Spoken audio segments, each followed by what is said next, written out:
The Smart Cookie by Jory and Pete Oswald. Greetings! I'm a cookie. I live in a bakery on a street corner near a river. Come on in. Welcome to our little community. It's a warm and supportive place to spend some time. Pretty fantastic, eh? These days, life is sweet, but my journey wasn't always a cakewalk. When I was younger, I couldn't have imagined fitting here. For a long time, I didn't feel comfortable speaking up or sharing my ideas. I didn't feel like a smart cookie.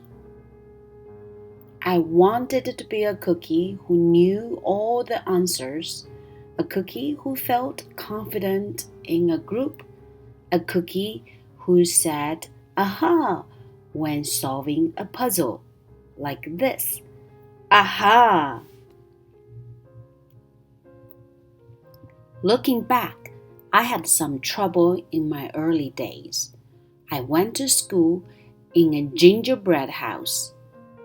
Our teacher, Miss Biscotti, was kind and patient. When I arrived each morning, she'd wave at me and smile. But I didn't get the best grades, and I never raised my hand because I couldn't think of the answers as fast as the others. And I was the last to finish most tests. It wasn't because I didn't care, and it wasn't because I didn't try. Sometimes I'd get distracted and mess up.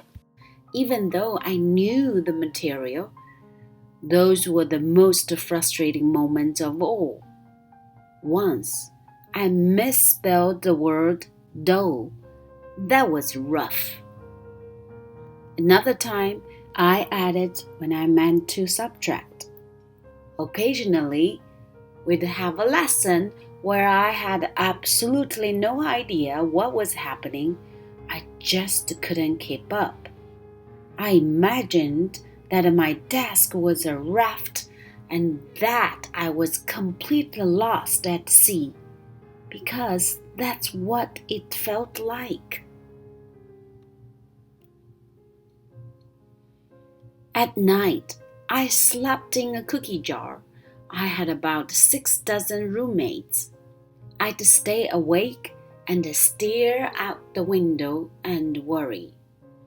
And it went this way day after day after day. But then something happened that changed everything. It all started with a homework assignment. Miss Biscotti requested our attention one afternoon. "Tonight, I would like you to create something completely original," she announced. "It can be anything you want. Please bring it to class tomorrow." That was it. There were no further instructions. Miss Biscotti winked at me as I gathered my belongings. I felt like I had a million butterflies in my stomach. Create anything? Something original?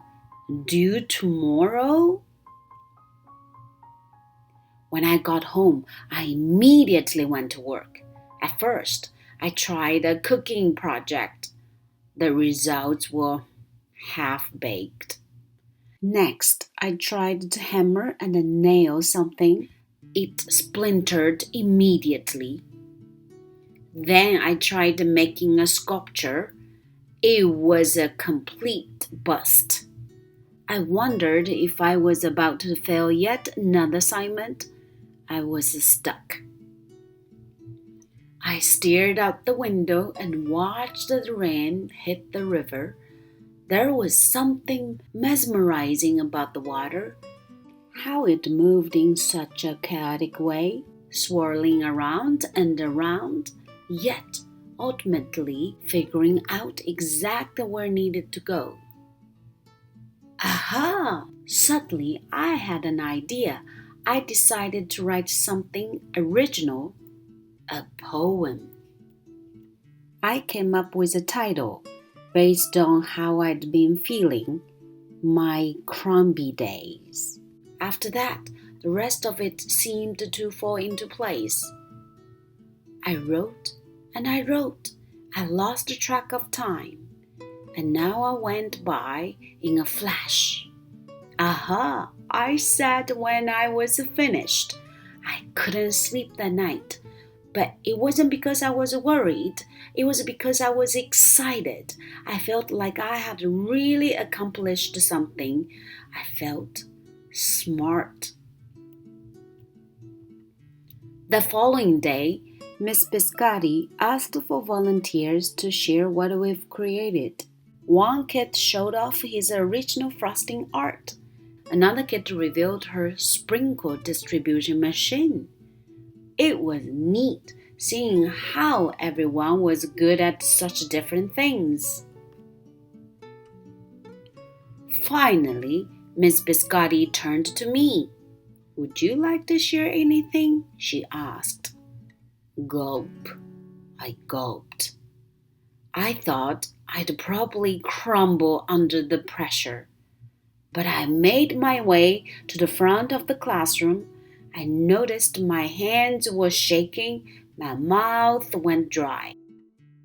"This poem is called My Crumby Days," I said, my voice cracking. And then I read it aloud. As I spoke, I noticed some kids nodding at certain lines. Other kids laughed at the parts that were supposed to be funny. As I built toward the finale, I felt myself becoming more confident and animated. And in the end, everybody clapped and cheered. I promise you this, I will never ever forget it. Miss Biscotti was beaming. "No one but you could have written that poem," she said. "It was completely original." Aha! I had done it. I'd created something and shared it with the world. Well, my world, at least. The rest of the day was a blur. By recess, I was already planning my next poem. I would call it My Sweet Morning. Aha! I thought when I came up with the title. Later that afternoon, Miss Biscotti handed me a note. It said that I should keep on writing no matter what. That meant so much to me. School was a bit different after that. I wasn't so scared to raise my hand or ask a question or share my work. Sure, some things still don't come as easy for me as they do for others. But now I know that you can be smart in many different ways. You don't have to have the answers to every question or suddenly be great at everything all at once.